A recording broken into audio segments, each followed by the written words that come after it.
I will never forget the father who carried his dead child's limbs in a bag. I will never forget the man who lost his everything and still said, "Praise be to Allah."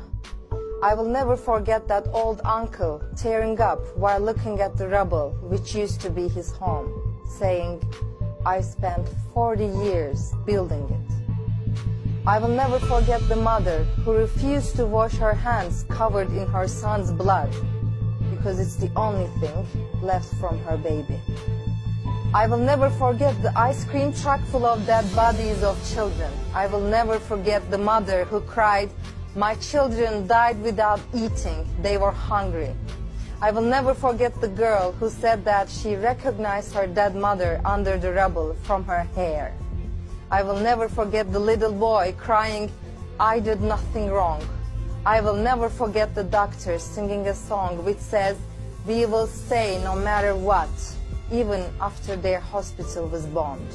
I will never forget how Palestinians had to hold a press conference while being surrounded with dead bodies of children all around because of the Israeli disinformation campaign.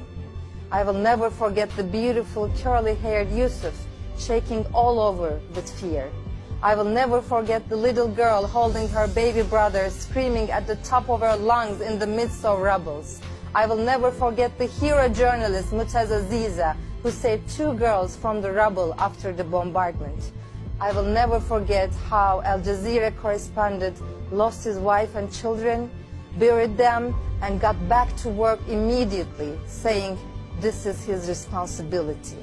I will never forget each and every one of the Palestinian journalists showing us a genocide in the making, although 35 of their colleagues were killed. I will never forget how the US vetoed even a pause of bombardment and sent billions of dollars to aid and abet a genocide. I will never forget how Britain, Germany, France and Canada voted all over human rights and defended a genocide. I will never forget how the UAE celebrated Halloween and the Saudis danced at the music festival when their brethren were massacred.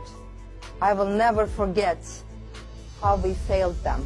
I will never forget Israeli genocide of Palestinians. From the river to the sea, Palestine will be free.